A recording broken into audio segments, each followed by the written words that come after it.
आप सभी को आपके अपने यूट्यूब चैनल बिना एकेडमी ऑफिशियल पर बहुत बहुत स्वागत है। और आज के इस सेशन में मैं ये बताने वाला हूँ कि बीपीएससी टीचर के जितने भी टीआरई 1 टीआरई 2 हैं या जितने भी बीपीएससी शिक्षक के लगभग जो 1,20,000 शिक्षक है टीआरई 1 के, उनके साथ बहुत बड़ा धोखाधड़ी हुआ है और ये अरबों रुपए का घोटाला हुआ है विभाग के द्वारा।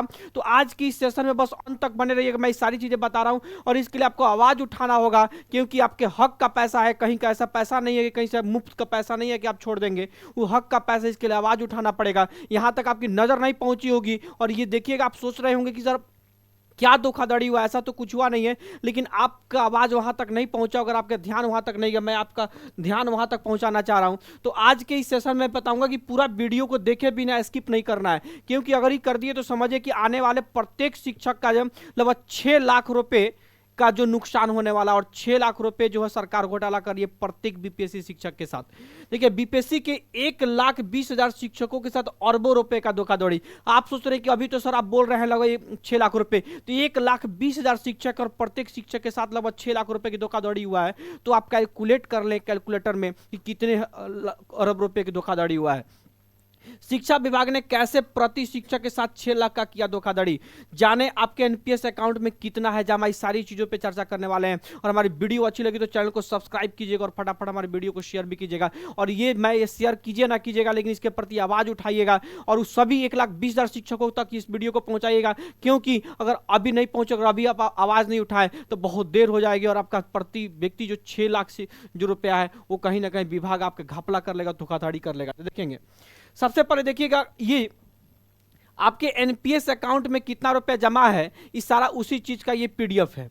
अगर इस पीडीएफ को देख पा रहे होंगे तो एक भी जिला के देखेंगे, इसमें अगर टोटल की हम बात करें तो ये सारी पीडीएफ कैसे निकालेंगे, पहले उन चीजों को हम चर्चा करते हैं, फिर बताएंगे कि धोखाधड़ी कैसे हुआ और कितने रुपए का धोखाधड़ी हुआ है, ये आवाज उठाना क्यों जरूरी है और इस वीडियो को शेयर क्यों करना जरूरी है। और ऐसा शेयर कीजिए कि आपके मुख्यमंत्री तक पहुंचे और सब विभाग के हर अधिकारियों तक पहुंचे कि उन लोगों के साथ कार्रवाई हो और कहीं ना कहीं बीपीएससी शिक्षकों के साथ जो धोखाधड़ी हुआ है वो कहीं ना कहीं फिर से वो सारी पैसा जमा हो सके। देखिए, अगर हम इसमें बात करें तो देखिए, सबसे पहले देखिए, अगर मैं यहाँ पे बात करूँ, देखिए तो ये एक एनपीएस अकाउंट है। इस एनपीएस अकाउंट एक ऐसे शिक्षक का है जो बीपीएससी टीआरई 1 में प्राइमरी सेक्शन में इनकी बहाली हुई है और ये प्राइमरी सेक्शन में बहाली हुई और प्राइमरी सेक्शन में इन्होंने ज्वाइनिंग किया हुआ था लगभग 15 नवंबर 2000, देखेंगे 2000 जो है 23 को ज्वाइनिंग इन्होंने किया हुआ था। तो एक चीज बताइए कि लगभग जो है अभी तक अगर हम बात करें, चलिए दिसंबर की सैलरी नहीं आई है तो ये लगभग आपके 12 महीने हो गए और प्रत्येक शिक्षक का 9,000 रुपये जमा होता है, तो 12 नवा लगभग देखिए 1,08,000 रुपये जमा होना चाहिए था, लेकिन यहाँ पे देखेंगे मात्र 83,000, जिसमें से 2,000 रुपये ब्याज है और इसमें 81,000 रुपये जमा हुआ है। देखेंगे ये चीज आप कैसे निकालेंगे, तो सबसे पहले क्या करना है कि आपको अपने गूगल प्ले स्टोर पे जाना है और आपको यहाँ पे एक इस तरह के एनपीएस बाई प्रोटीन ईजीओबी एक ऐप आएगा, इसको यहाँ पे ऊपर जब सर्च बार में टाइप कीजिएगा एनपीएस बाई प्रोटीन ईजीओबी और जब आएगा तो इस तरीके के देखिएगा इंटरफेस खुल के आएगा और वहाँ पे इसको देखिए, चूंकि ये अपलोड था और डाउनलोड था तो आप डाउनलोड, यहाँ पे डाउनलोड का बटन आएगा, इंस्टॉल कर लेंगे। जब इंस्टॉल करने के बाद जो है इस तरीके का इंटरफेस आएगा। जब खोलने के बाद जब उसको लॉगिन करेंगे तो आप एनपीएस पे कीजिएगा, अटल पेंशन योजना एपीवाई पे नहीं करना है।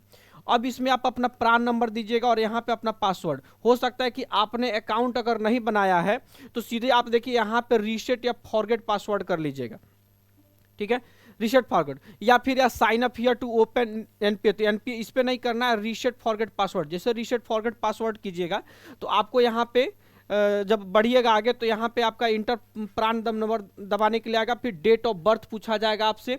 डेट ऑफ बर्थ के बाद 2 बार पासवर्ड आपको डालने के लिए बोले, पासवर्ड बना लीजिएगा। जब पासवर्ड बना लीजिएगा तो पुनः फिर से इस तरह के आपके आ जाएगा, ये इस तरह से आपके इंटरफेस खुलेगा और यहाँ पे आप अपना प्रान जनरेट कर लीजिएगा, प्रान यहाँ पे डालिएगा और यहाँ पे पासवर्ड जो बना है वो डालिएगा।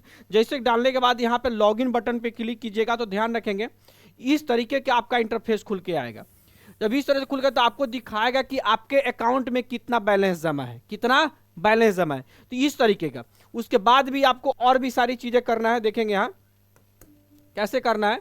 तो इसके आगे फिर जाना है तो इस तरीके के देखेंगे, जैसे आप यहाँ पे क्लिक करेंगे, आपने क्लिक करेंगे तो क्लिक करने के बाद आपको इस तरीके के इंटरफेस और यहाँ पे एक सर्विस वाला आइकॉन आएगा, इस सर्विस पर क्लिक कीजिएगा तो सर्विस पे क्लिक करनिएगा तो यहाँ पे आपको देखिए फिर इस तरीके से खुलेगा। क्लिक करने के बाद यहाँ पे आएगा स्टेटमेंट। स्टेटमेंट पे जब क्लिक कीजिएगा तो डाउनलोड और ईमेल ट्रांजैक्शन स्टेटमेंट आ रहा है। जब यहाँ पे आप क्लिक कीजिएगा ना डाउन स्टेटमेंट पर, तो वहाँ आएगा कि ईमेल में भेजना है या पीडीएफ डाउनलोड करना है। तो आप पीडीएफ जब डाउनलोड कर लेंगे, जब वहाँ पे पीडीएफ डाउनलोड करके देखिए तो पीडीएफ आपका इसी तरीके से आएगा, जो मैंने शुरुआत में दिखाया इस तरीके से पीडीएफ आएगा। यहाँ पे आपका प्रान नंबर, आपका नाम, यहाँ पे आपका पूरा address, mobile number, email ID, सब चीज़ यहाँ पे लिखा रहेगा। और नीचे जब आगे बढ़ेंगे आप, जब आप सारी चीज़ें नीचे बढ़ेंगे तो यहाँ पे देखेंगे, जब नीचे बढ़ेंगे तो यहाँ पे आपको पता चलेगा कि देखिए यहाँ पे टोटल आपका नंबर ऑफ कंट्रीब्यूशन देखिए कितना है, 9। कितना कंट्रीब्यूशन है, 9। और प्रत्येक महीना में 9,000 कटेगा तो कितना हुआ, 81,000, यानी और 2161 रुपये आपका ब्याज मिला हुआ है। तो 9 महीने का टोटल कंट्रीब्यूशन आपका 21,000। तो मेरे जितने भी साथी हैं, जो शिक्षक बंधु जो इस वीडियो को देख पा रहे हैं, तो एक बात बताएं कि अगर 9 महीने का पेमेंट अगर जमा है, इस चीज को ध्यान रखेंगे, 9 महीने का अगर पेमेंट जमा है तो यहाँ पे समझिए बात को। अब मैं आपको ये चीज समझाने वाला हूं कि जब 9 महीने का पेमेंट जब जमा है तो आपका मान लीजिए कि ये जो देखिए 15/11 जो है 2023 को आपने अगर ज्वाइनिंग किया हुआ है, अगर आपने 15/11/2023 को ज्वाइनिंग किया हुआ है, तो मान लीजिए कि टोटल आपका अगर इस महीने में, चलिए हमने 11 महीना छोड़ दिया तो 12वां महीना 2023 बचा, और टोटल आपका 11 महीना ये हो गया आपका 2024 में, तो टोटल आपके 12 मंथ हुआ। कितना हुआ, 12 महीने हुआ। इस 12 महीने में देखेंगे मात्र जो है 9 महीने का, मात्र इसमें 9 महीने का आपका एनपीएस जमा है, टोटल मात्र 9 महीने का। और अभी आपका दिसंबर की सैलरी नहीं आई है, इस 15 तारीख में आधे महीने का भी सैलरी जमा नहीं हुआ है। चलिए हम 9 महीने की बात करते हैं। इस 9 महीने में मान लीजिए कि आपका 9,000 रुपये, समझेंगे 9,000 रुपये 3 के हिसाब से अगर आएंगे तो 9 का 27,000 रुपये आपका एनपीएस अकाउंट में नहीं जमा है। लेकिन ये 27,000 रुपये जमा नहीं है, लेकिन आपके सैलरी से इसको काट लिया गया है। आखिर ये सैलरी से अगर काट लिया गया है 9,000 रुपये, तो आपका हक बनता है सैलरी का। तो ये 9,000 रुपये जो काट करके 3 महीने के लगभग 27,000 रुपये होता है, और नवंबर से अगर ऐड करेंगे तो लगभग ये 4 महीने की बात होती है। तो जो ये 27,000 या 36,000 रुपये काट करके आखिर गया कहाँ?